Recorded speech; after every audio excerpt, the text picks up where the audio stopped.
Vielen Dank.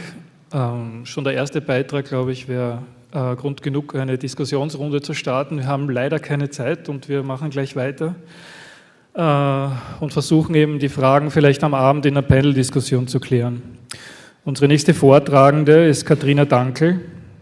Sie ist Produktdesignerin und Designanthropologin, Geschäftsführerin im Studio Dankl und Assistenzprofessorin für Welfare Design und Design Methods an der Design School Kolding in Dänemark. Sie war bereits mehrfach als Gastlehrende im Studiengang tätig und berät uns bei aktuellen Forschungsfragen. Liebe Kathrina, bitte um deinen Beitrag Research Through Design, a Call for New Academic Rituals. Research Through Design, a Call for New Academic Rituals. The symposium abstract asserts that craftsmanship is currently experiencing a renaissance, however, with a lack of a differentiated picture of those forms of knowledge which are concerned with the discipline. I would like to approach this research question/hypothesis that this conference poses from the perspective of design research, not lastly because this is my field of research, but also because there are several reasons for that. I would like to name 3 of them and start with blended skills. In the best possible case, I would say the boundaries between craft skills and design creativity are fluid and support the refinement of objects and spaces. With digitally supported production modes such as 3D print, it has maybe never been easier for designers to become producers, and as such, the borders between the two are more fluid. Second, history. While the arts and crafts movement demanded a return to handicraft production as an alternative to purely utilitarian products, many design movements in history led to a reinterpretation of design and craft. Just to name a few, the founding of the Wiener Werkstätte at the turn of the century, the German Werkbund, or the Bauhaus, of course. And third, learnings from craft.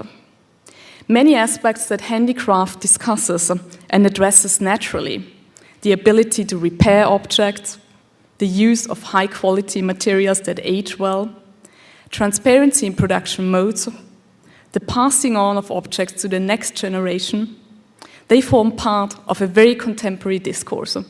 And just as a side note, in the past 3 years that I'm supervising a master's students' thesis in design, I think every year around a third of my students are actually looking into craft, trying to extend the borders, trying to look into the topic. Intentional knowledge production usually leads to theory, a model that describes the structure, relationships, and influences between phenomena. In this lecture, I would therefore like to look at knowledge generation in design, at the types of design research that we differentiate, and how research through design, as one of the most vividly discussed aspects of design research, is currently defined. For this contribution, a literature review on classifications of design research and research through design has been undertaken. Since all the relevant literature is actually published in English, I'm doing this talk in English, so please bear with me, apologies.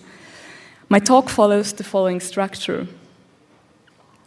I'll start with the first impression, the anamnesis, a closer look, exclusion procedures, and some conclusive perspectives. Let's start with the first one, the first impression. Design had and has an ongoing tension between science and design knowledge produced. A quote very frequently posed in this perspective is from Herbert Simons: "The natural sciences are concerned with how things are. Design, on the other hand, is concerned with how things ought to be." So they actually pose a future perspective to it. I would like to point to a few decisive aspects in design research history first, since they are formative and frequently taken up in the current research through design discourse. So let's just jump into design research history and take out the fraction on the 60s until the 80s. Inspired by computer science, the designer was imagined as a rational and logical person until the late 1960s. Christopher Alexander, Archer, Jones would be some authors to be mentioned and actually associated with this thought. I quote, "There was a desire to scientize design. In the same logic as computers would dissect problems or challenges into small elements, and by solving these small elements, the thought was that you would actually solve the whole bigger problem. In a same similar logic, the designer was actually imagined." This approach is understood as hard systems methods.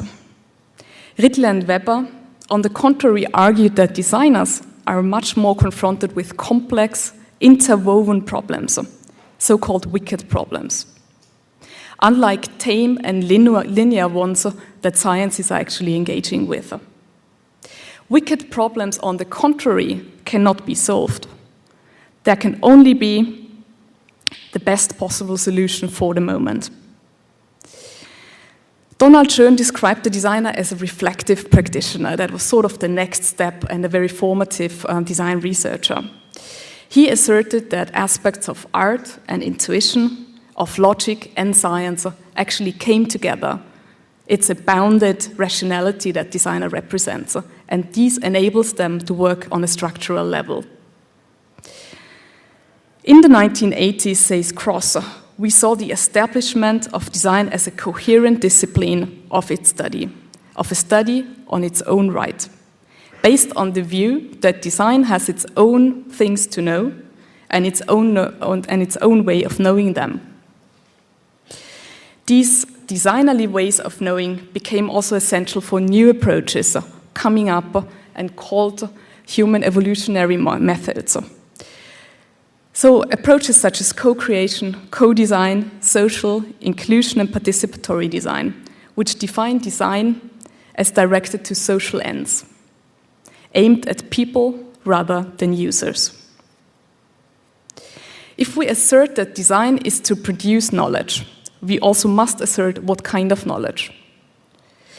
Design knowledge is typically defined as procedural, happening in action while doing. It's prescriptive knowledge, just as a physician doctor would prescribe something. So it's prescriptive knowledge about imagined futures. Design uses abductive reasoning. With incomplete information, imagining and suggesting a forward way. This situation becomes materialized in the form of a product, a textile, or a communication campaign, to name a few.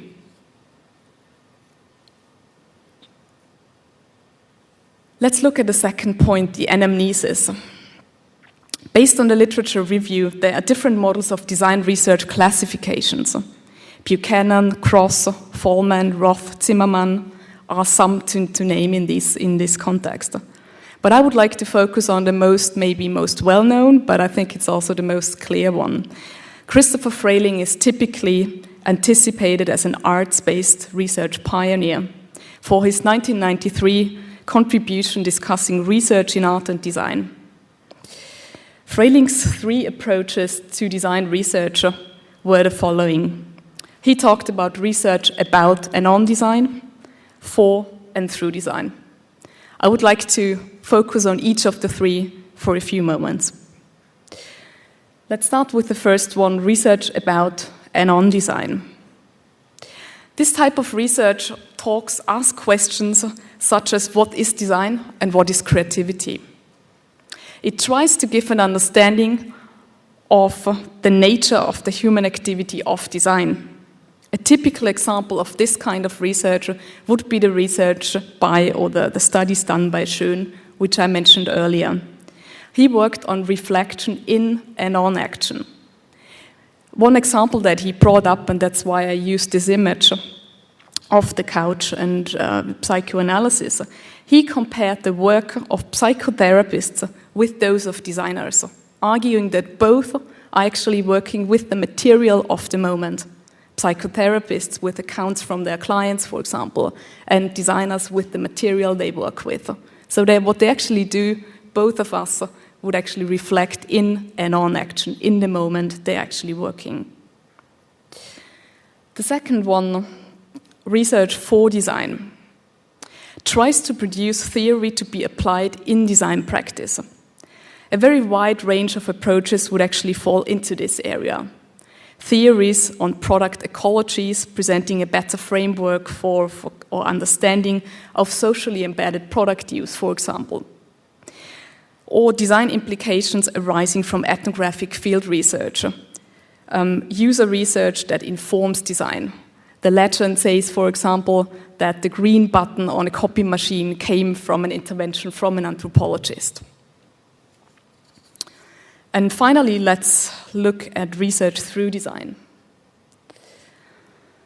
Research through design is defined, and I quote, a research approach that employs methods and processes from design practice as a legitimate method of inquiry. Two aspects are thereby seen as critical: future orientation and the engagement with wicked problems.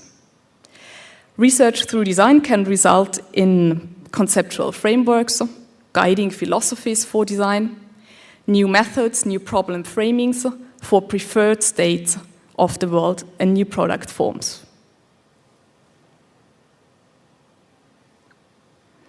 Let's take a closer look to research through design. The term is described as a designerly way to produce nascent theory, meaning it focuses on uncovering important relationships between phenomena in the near and speculative future, and not in the present. So this would be a distinctive difference to the sciences, for example.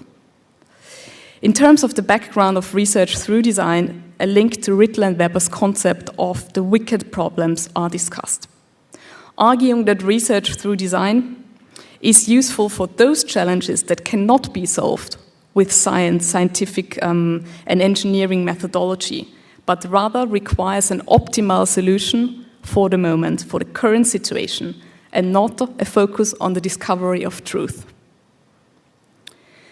Consequently, the first step to start a research through design project would actually be, are we facing a wicked problem? And not simply a problem that can be more easily actually solved with scientific methodology or an engineering method of inquiry. I guess the most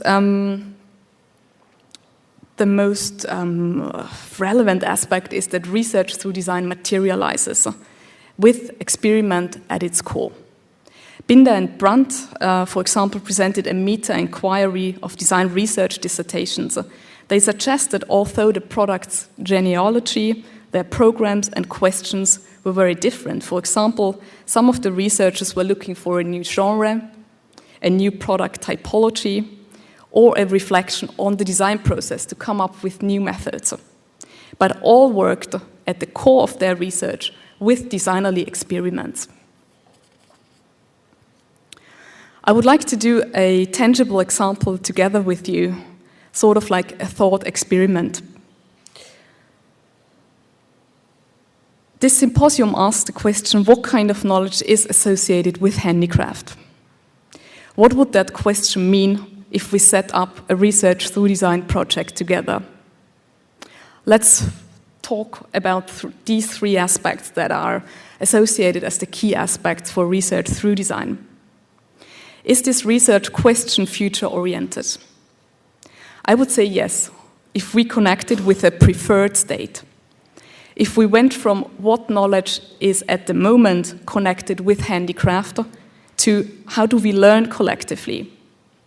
Or more concretely even, how can we design teaching formats that promote collective learning in design and craft?